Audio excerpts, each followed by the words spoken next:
Welcome to the Passion Creative Podcast. My name is Leighton Ching. I'm the creative director here at Passion, and I'm joined today by two of my friends from our design team, Kendra, Harrell, and Chandler, Saunders. And why don't you guys go ahead and introduce yourselves? Go ahead.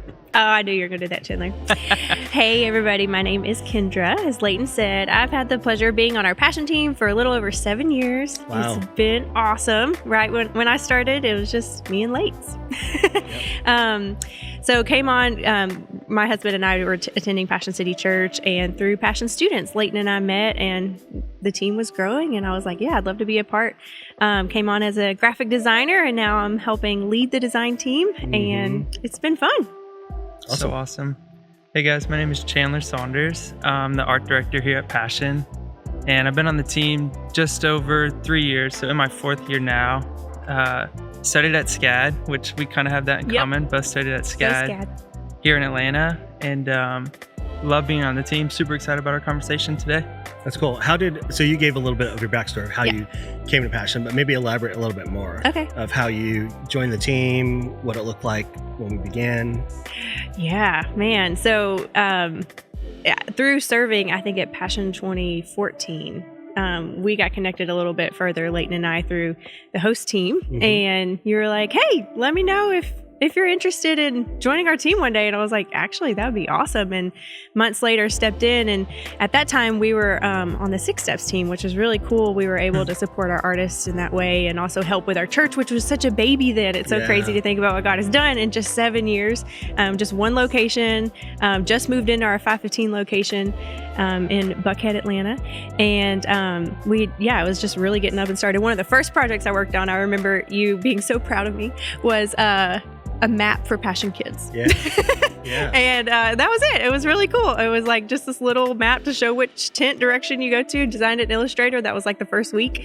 And then one of the second ones was helping with a mail out for one of the first edition of Waiting Here for You, Louis' book. And that was cool. And but since then, I mean, we have done so many fun things. And now it's really cool to have you leading the creative direction of our whole organization, Leights, and just seeing all the creatives under that and how we're collaborating more and we're stronger and we're trying to figure out what we're doing and how to work together well to make the most of each project, each event, each thing that we're working on. And so that's really fun right now. Yeah, that's cool. I think full circle moment is that you did the mailer for Waiting Here for You.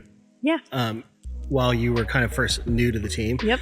But now you have won an award Crazy. in publishing for the book cover for Waiting Here for You, which is a new version, a new refresh packaging of Waiting Here for You, and it's won like a design award for the cover. Yeah, amazing. It did. Yeah, that is. I didn't even think about that full circle moment. That's really cool. It is a full circle moment, and just like even kudos to you, Leights, for believing in that cover, because it was the new one. It's like, I don't know if you've seen it, but it's mainly white, has a texture on it of a pattern, and we were like, we've never done this before. We hope we get it right. And you kept being like, no, this is going to work. This is going to work. And I was like, I don't know if this is going to work, but we got there, and then it got an award. So and you spent so much time. I was just going to say that. Yeah, like the pattern. On the pattern. Not saying it took too long, but it took the right amount of time, I think, to get it right, because it had to be debossed. I want to say.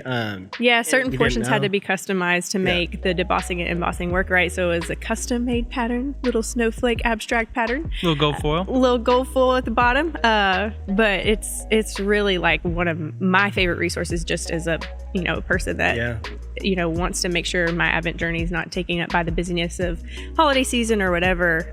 It's just so simple, and so even in that way, that was the goal. Like something that feels classic and timeless, and we're grateful that through the teamwork we got there. Yeah, that's awesome. How about you, Chandler? Yeah, I was trying to think back when we were just talking through that. It's been a journey. Out of college, I worked for a couple startups and eventually left there, was freelancing for a while in Leighton, just kind of popping around churches, went to Buckhead Church, and then eventually came to Passion, getting plugged in, and met Leighton. And at the time, I think my spirits were pretty low. And it's a season of time in my life that I was kind of unsure, like, okay, is graphic design my future? Or maybe this is something in the past. I studied this. But I think in that season, it was really cool how we met, became friends, and you were like, you're a great designer.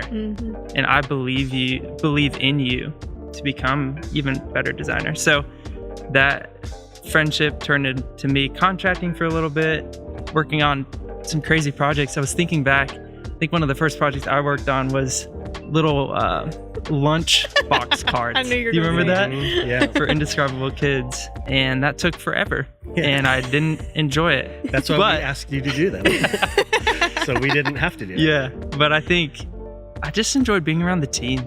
And I think being in the office around you and Leighton and Meg and just being in that space together was so cool. And went on to do a couple other projects. One small one being Passion Conference 2020, which is crazy, being given the chance to work on that. And I think that's where my love for Passion Conference began. And I think we could probably all talk about our stories and how we've gone to Passion Conference and how it's changed each of our lives. But going to Passion Conference and then being able to have the chance to work on the artwork for it was just so cool. And since then, being able to work on multiple years, 2020, 2021, 22, and now even looking into the future. So I think it's really fun to think about 18 to 25-year-olds and their trajectory. Such a pivotal time in their life. And for us to be able to make a way for them to know Jesus, to worship with other people is such an honor and a gift. Yeah, that's awesome. So one of our core values here is we design everything. And when we say everything, we kind of underline it, circle it, and put a magnifying glass over it, because it is true. We design everything, not from the standpoint of, man, we have so much work to do, but that we, as an organization, we want to make sure that everything we design is intentional, and that when you walk through our spaces, there isn't just a handwritten note that says broken or broken door, use other door. Right. But that we value people, we value just the way people will experience either an environment that we're creating or our team, that we do really embody, we design everything. Why don't you guys expand a little bit about that? Some of the great things about we design everything, and maybe some of the tension points of having to design everything. I think when I think about that core value, it's,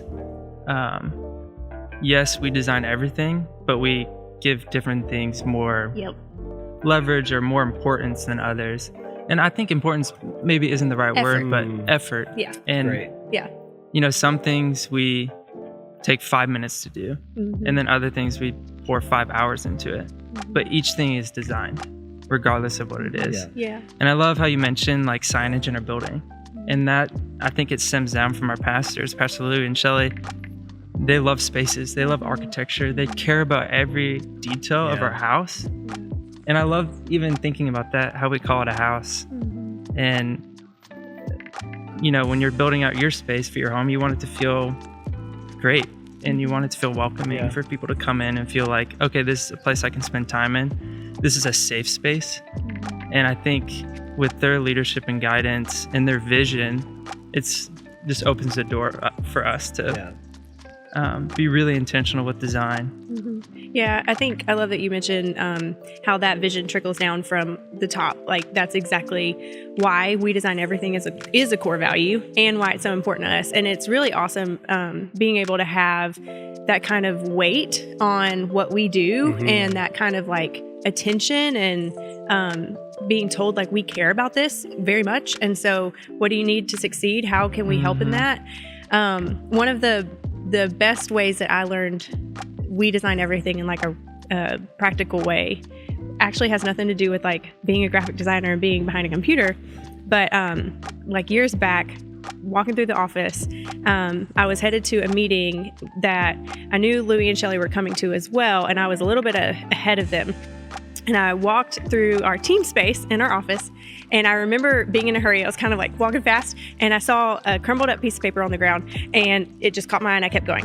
And then I heard Shelley say, "Hey, Kendra," and I turned around, and she said, "Hey," and then she went and she grabbed that piece of paper, threw it away, and kept walking. And I was like, I just saw that, and I didn't grab Yeah. it. But she saw it and she did. That is We Design Everything. Yeah. It's caring about the details enough Yep. in every single thing we do to know that we're doing this with excellence for the glory of God. Yep. And that influences so many of the decisions we make in our skills in the day-to-day. Yeah, Yeah. it's so good. I think that's one thing we want to make sure we differentiate, that We Design Everything is not just for designers. Yep. It's not just for people designing spaces. It's not just for, lighting designers, but it's for all of us. And we're carrying this We Design Everything the same way our film team's carrying it, the same way that our Yeah. environments hospitality team or pastoral team, is that we want to create spaces that are inviting for people, because ultimately we do care about it, about how our spaces look, how people feel when they come through here. But we care about it because God cares about it. And we see that all throughout scriptures of how intentional God is with designing things, designing the earth, designing the way things are processed, the way that things are shown to us. So Even thinking about the ark. Yeah, the ark and like the temple. tabernacle, like Yeah. Leighton, you've mentioned that before. Yeah, so we know that there's high value by our Creator. So as created people, that we also want to value that highly as well. Yeah. Recently, I heard someone say, do your resources that you're given match the ambition that you've been asked to have? And I think we've been blessed to have that. Yeah. That it's not only like, hey, here's the vision, but there are no resources that back that up. Yeah. But it's like, this is the vision. Here are the resources. Go and do that. Yeah. So how has this We Design Everything banner, mantra, if you will, affected the way you work? Yeah, I think for me personally, We Design Everything comes to a point when I'm tired, and I know that extra bit of time may be the difference in something. Yep. And I don't really want to do it. Yeah. But True. I know that it's a small yes for a big impact, and truly remembering well, I've seen this model for me. This was a huge reason why I'm so attracted to what we do and why I wanted to come be a part of it. I want to continue it. Yep. So I'm going to try to choose, God help me, every moment to keep pushing forward and say yes to the small moments that equal the details that make We Design Everything a reality. Yeah. Yeah. I think I find myself in a season of giving a lot more feedback than I've ever given. And just remembering that, I think is helpful, of being in the trenches and having feedback come from our team. And it's like, I didn't even see that. You give, I remember you give feedback, or have given feedback in the past of I've looked at this for 50 hours and you come in 5 minutes and you're like, this, and this. I'm like, man. But I think that is so pivotal to the design process. And so as we're giving more feedback and kind of stepping into crafting some of the vision and the look of things, keeping that in mind of hey, no feedback is too small and no feedback is too big. The smallest of details to the biggest scope of things. Let's talk about it. Let's dive into it, and it all matters. Yeah. And you do that really well, Chandler.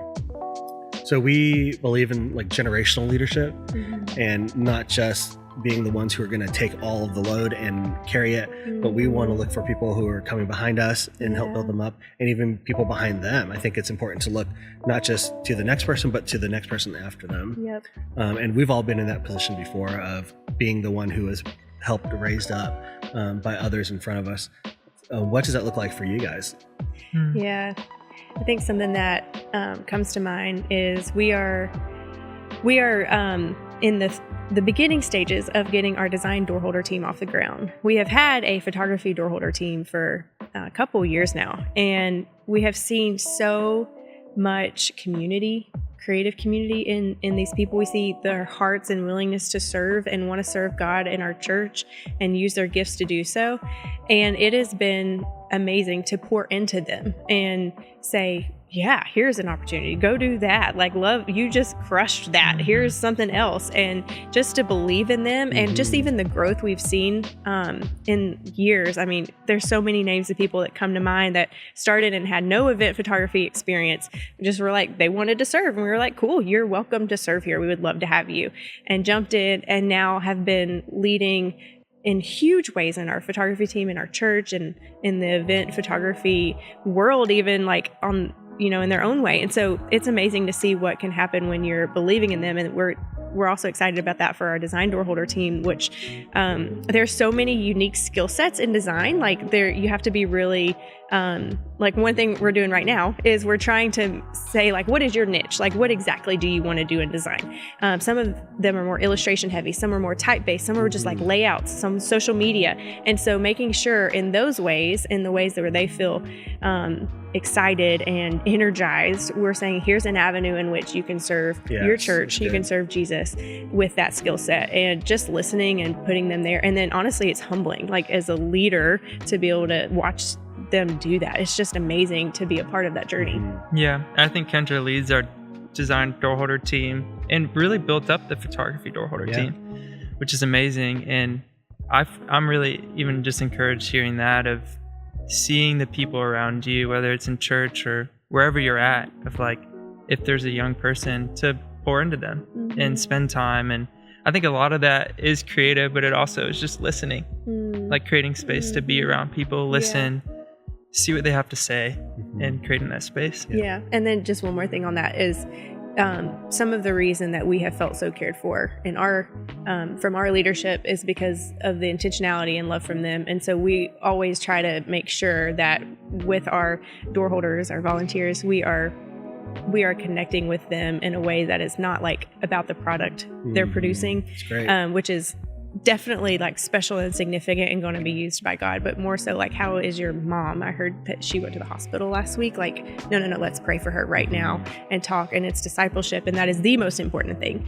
That's more important than any product that could come out of any of us. And so because of that, like we're a church, like we've got to care for people in that way. And because we have been cared for in that way, it's easy for us to try to continue to implement that down. How have you guys seen design impact the people of our house, or someone coming to a Passion conference, or any of our gatherings, whether it's the Grove or the Rising for our students? How has design impacted them? Is there a specific way that you've seen design impact somebody? I think on a broader scope, when it comes to church, it's so unique. And one of the unique things about our church, and maybe other churches as well, is series art.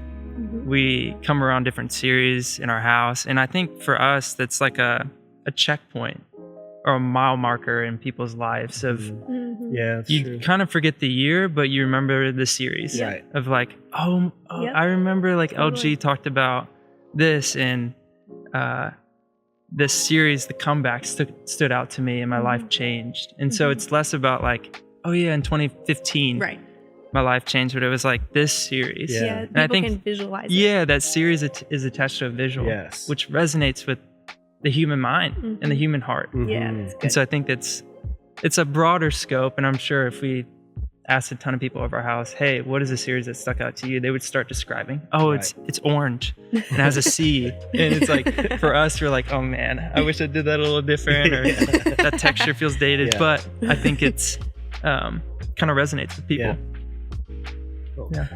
So as a team, we have pastors, like we've already talked about before, who are very creative, who love design, love art, love architecture, love spaces.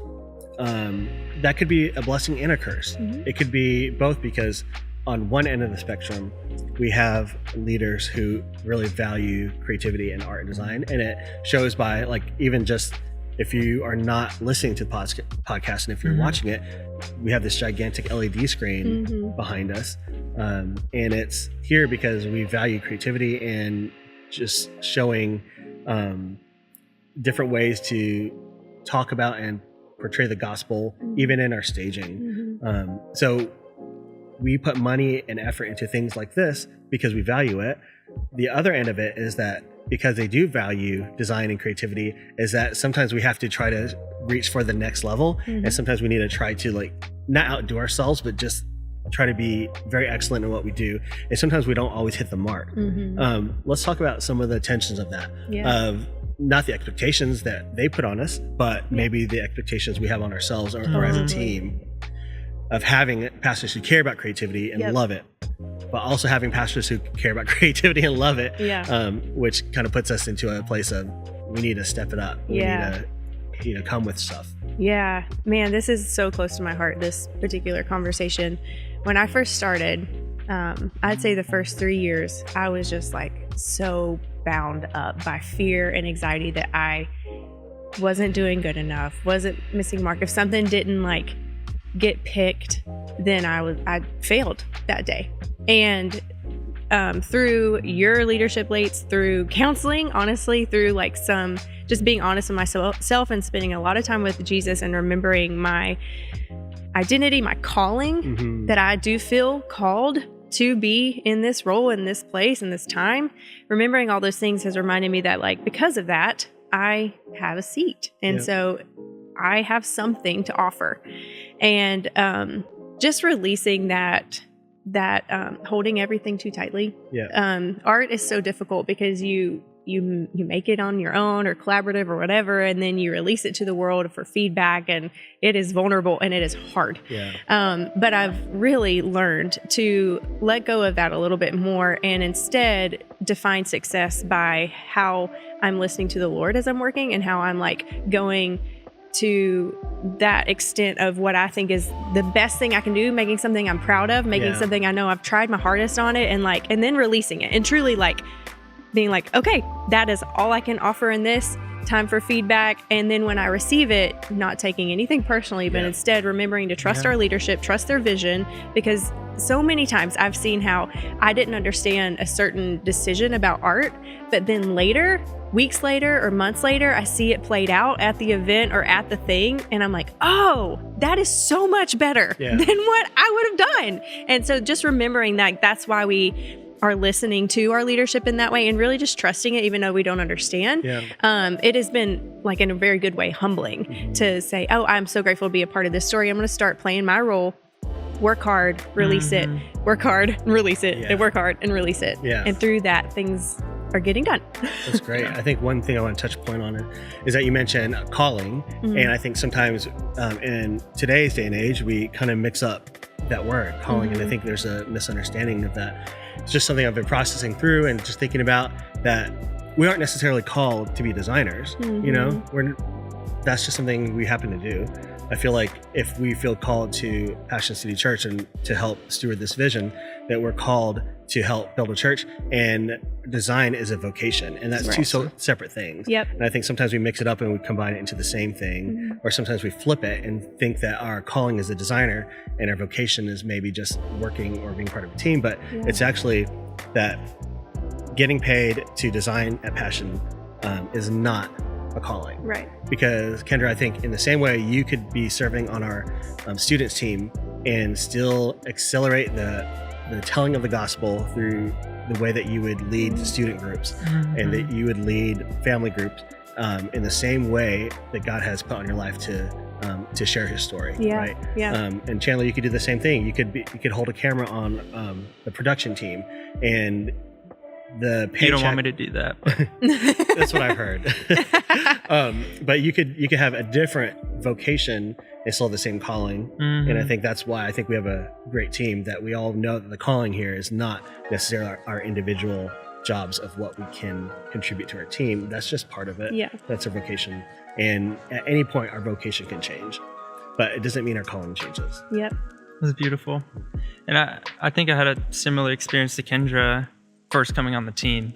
And it was one of quickly learning that not everything you make is going to be used. And I think that's the beauty of being on a team, is the feedback. That your work gets better and better as things get touched and talked about, and you learn, you grow, and you get feedback, and then you implement that in your work. And I think you mentioned it a little bit, or you touched on it, of that's kind of the beauty of having like people that are bought in, but also like some tension points or like some obstacles of, I think I would rather be on the side of our leadership loving art and design rather than them not being bought in. Same. And there's push and pull for both. But if you were to ask me what side you want to be on, I would say leaders that are bought in to the vision of art and design and beauty. Let's circle back around what you mentioned before about release. That you, because that's the thing we're all learning, right? Like we are creating, and design in art in general is such a personal thing. It's not like you're just filling out a spreadsheet and there's one answer at the end that needs to add up. Totally. And that there's not like this is incorrect and this is correct. But when it comes to art and design and creativity, that a lot of it's subjective. So talk to us about when you were creating an idea for a design or a book cover or an album cover or a conference thing, and you feel so passionately about it, and it goes through whatever routes it needs to go through, and it's not chosen. And you mentioned already about doing a design and then releasing it. So was that always easy for you to do that? No. And if not, then just talk to us about that process. It has always been such a struggle. It still is a struggle. It is less of a struggle over the years of just being able to be on such an amazing team that's so encouraging. I think that encouragement is, we talked about that encouragement kills comparison or some kind of quote. Right. And our team is amazing. We champion each other. I mean, even just hearing Chandler came onto our team in a low place with design, I'm like, that is so crazy to me. He's so talented and so kind and humble. And Leighton, having you lead and encourage us in our art and see how we all have our different strengths and we bring those to the table. That doesn't mean everything needs to be chosen at the same time. We all are working together and collaborating, and when one of us wins, we win. Yeah. And we talk about we is greater than me, and I love that core value in our culture, to just remember that what we even say, we did this, even if Chandler fully did it. Yeah. He says we did it, and it feels like we're a part of his win, so that also means we're a part of the losses too. And great. it's so nice to be able to have a team that you're shoulder to shoulder with in the hard days and the good days. Yep. Love that. Yeah, and I think we're so blessed to have a team, to have people working on it. And I know probably if you're listening and you're at a church that you do everything, you wear all the hats. It's something that something else that you might resonate with is pitching something and then getting to the end and it's nothing like what you pitched. Yeah. And we've gone through that too, as individuals, as a team. But I think one thing to keep in mind there is that there has to be a certain amount of trust in your leadership. And early on when I came on the team, that happened a lot, where I would pitch something, it would get to the end, it's I pitched yellow and it's purple. And I'm like, great job, Chandler. And I'm like, that's not, I didn't do that. You were so mad. I was, I felt, it was personal. Yeah. Right? It felt personal. And Leighton would constantly remind me of we did our job. This is success. Great. And it's not just seeking approval. I just want that green check from leadership. But it's it's their vision. It's what they're wanting. Yeah. And I think leaning into that is everything. Yeah. And so if you're doing everything, if you're kind of tackling all those things, keeping that in mind, I think is really helpful. And you can avoid burnout in that way. Yeah, it's great. I think we often refer to a lot of our teams that are similar as support teams. We're always coming along to support. But I think we are more of a service team. We're here to service and to serve our pastors and our teams who are leading different parts of our organization. So I think if we always take the posture of a servant, I think it's easier when things aren't chosen. We do happen to have a Slack channel called Design-RIP because we do crank out a ton of comps for series art, books, album covers, whatever. We have a lot of different options that we've thrown into the mix, and it doesn't always get used. So as a way to just collect them all, we have a Slack channel that we just throw in all of our ideas, because I do think that at some point, if this particular concept is not going to work for a series or something that students or young adults are doing, it could work for something else. So not everything is wasted. Yeah. The RIP channel is, in the moment, sometimes it's sad to see our project manager upload, a lot of things you just worked on into the Slack channel. But then it really does, like you just said, serve us later, that hard work we put into those things, because sometimes it's oh, this fits perfectly with this new thing we're working on. Yeah. And therefore the work is kind of not wasted. Yeah. We should maybe think about changing the title of that. No? You're New Life. Design/New Life. New Life. Future. We can talk about that. I did want to touch on one thing you said. You mentioned being a servant of the house. We just finished US Conference, which is our version of a we call them door holders, but a lot of churches call them volunteers, where we celebrate our door holders for everything that they poured into our house. And we talked a lot about being a servant of the house. Do you mind sharing a little bit about what you've been learning in that realm of like being a servant and washing someone's feet? And Okay, so this is going to go on a journey, so everyone buckle in. I am reading this book called Jesus Through Middle Eastern Eyes, and it's written by a gentleman named Dr. Kenneth Bailey, who has passed. But Dr. Kenneth Bailey, when I first heard about him, he was mentioned by a guy named Daryl Johnson, who I also love, who's a teaching pastor, theologian in Canada. But he often references Dr. Kenneth Bailey. So I said, let me find out who this guy is. And one video I saw that he posted about was about Jesus and feet. And I thought, that's very weird. Jesus and feet. What a great, title for this, 20-minute video.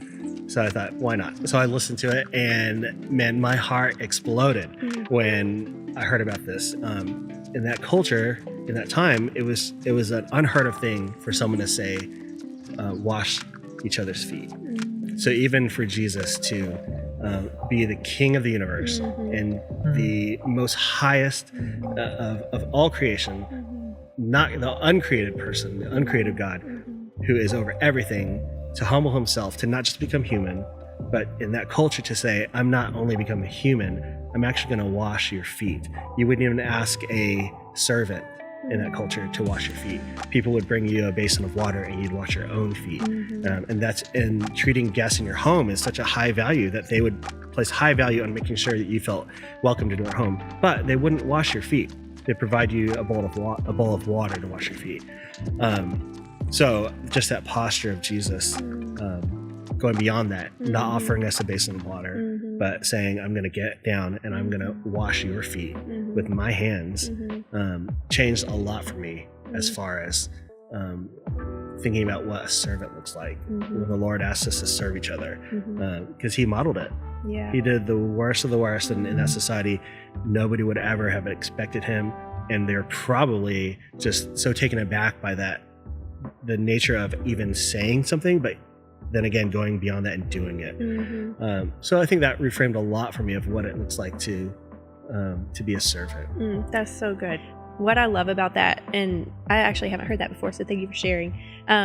What I love about that is it kind of goes back to what we were just talking about in the We Design Everything, and just making sure like our hearts are set in a way that we remember that we're serving, like we were saying, and there is no feedback too small. There is no there's nothing that I'm not willing to listen to and to strive for in my job, because I'm serving, ultimately helping people see God in a really beautiful way. And because of that, if Jesus did that for us, we can definitely do that too in return, and do that for others, and do that for our coworkers, and do that for our leadership with the feedback they give us. I love that ties in so well.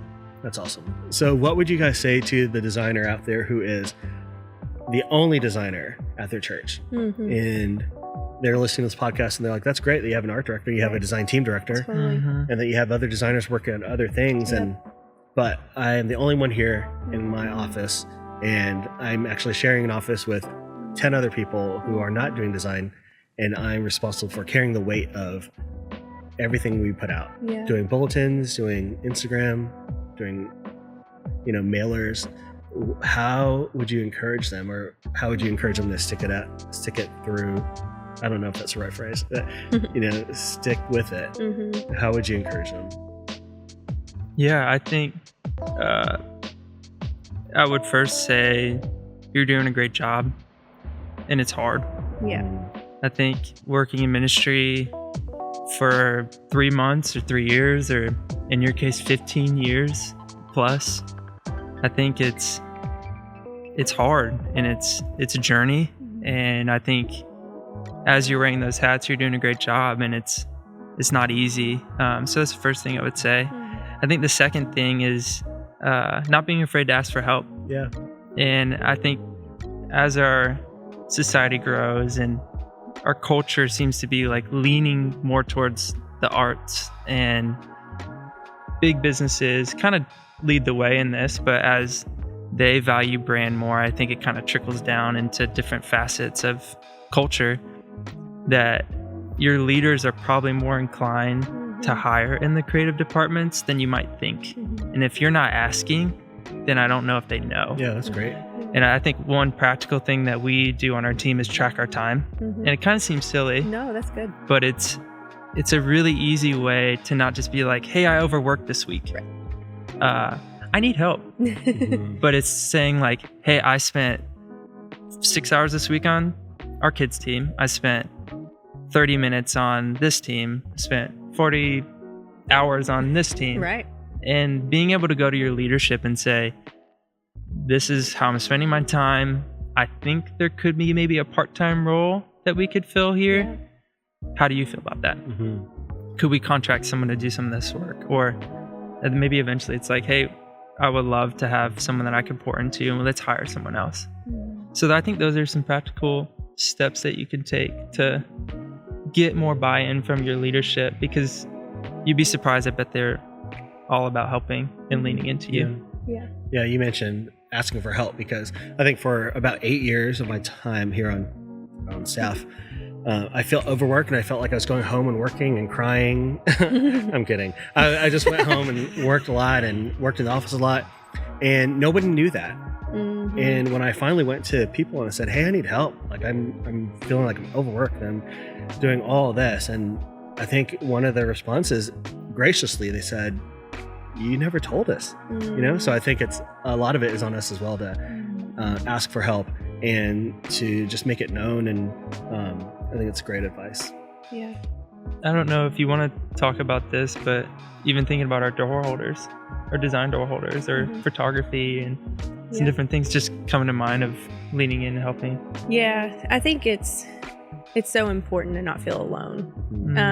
And something that's unique about creatives in the church is we are in ministry, but we don't see a lot of fruit from that ministry because we're not maybe having the dialogue in the same way that other ministry leaders are. Right. And so on a Sunday or at an event, we're not face to face with a name, with a person quite as much as other people on our team. And so when we don't see the fruit of the labor, it really causes you to over time just burn out. And one of the things that I would say to a young creative is get into places where you can see the fruit. That's great. Try to force yourself into scenarios and serving opportunities. Tell your leadership, I've got to go to this thing or that thing and sit here and watch the result of all this hard work. Yeah. Because if I don't, I'm not going to see what God is doing in it. I'm not going to see God move in it. Yeah. I know that's something that we're trying to encourage our team to do, is to make sure we're serving in places in our house where we're face to face with people whose lives are being changed because of what we're doing Monday through Friday. Yeah, that's great. Yeah. What would you guys say to the young person who is interested in getting plugged into a church or getting into this field? Like maybe they're graduating college soon and they're like, I feel like my life is called to serving the church and I want to be in ministry. What is either one advice or something that you'd ask them to think about, or encouragement for them? I think my encouragement would be find a great boss, don't find a great workplace. And that could be industry or church or wherever you want to end up. I think finding someone that is willing to invest in you rather than finding a company with a great name is everything. Yeah, the team makes all the difference. Well said. Like you don't you don't quit a job, you quit a boss. And you see that all throughout designers you're like, hey, I'm working for a great company, but my experience here is terrible. So finding someone that's willing and has the time and the capacity to pour into you, I would say that would be key. And I've noticed in my journey, like God leads us to those places. Like sometimes in our own striving, we can force ourselves into places that might not be the right thing, but it's really attractive for whatever reasons. But God has led me and said, no, this is going to be what's right for you, for your heart, for your skills, for what you would want to need to flourish. And so because of that, And so it's just honestly a lot of discernment and obedience, listening and saying like, God, what do you have for me? I know recently we've been talking to some young designers that we're trying to onboard on our team. And one of the things that they've asked at the end of the call, which I love, is like, what advice do you have for someone who's just entering into this field? And I say, don't just accept a job because it's like, it checks boxes of money or the work, but instead, like, you need to pray through it, like truly. And I'm not just saying that to be simple. Like, I mean it. God is leading you somewhere, and the things you say yes to are important, and they're going to impact the next thing. So he's going to call you into certain spaces. And so listen to him. And it may be a no for some weird reason, or maybe a yes for some reason that you can't see yet, but he has a really great plan for that. I love that. I love that. A lot of what we talked about is community, and that I think for the young person who is wanting to get into church design or just design in general, and then the person who is leading everything by themselves and carrying the weight of design for their team organization, I think community, like you said, is the most important thing and so vital that if you don't have it around you here, like the internet and Instagram has made it possible to connect with other people from all around the world. And we've seen it just within our team of connecting with other creatives all around, with teams from Elevation, like Jacob Boyles, teams from Lynchburg, like Matthew, Paul. There's just people who are doing similar jobs to us that we are able to have a community with and just be working alongside of. We might not be doing the same projects, but we're all doing the same thing. So to be able to edify one another, champion each other. I love that what we get to do is not fight against other people, but we get to support and champion what other creatives are doing. Is a healthy thing for us, and it's a fun thing to kind of just be there on the journey with people who are doing amazing things. Yeah, definitely. So good. Thank you so much for joining us today for the podcast. I think it's been a really, really enjoyable conversation, just getting to hear some of your story of how God's brought you here, and just some of your insights into helping creatives in the church thrive and succeed in where God has placed them. Thank you. Thanks for having us. And thank you for joining Passion Creative Podcast, and we'll see you next time.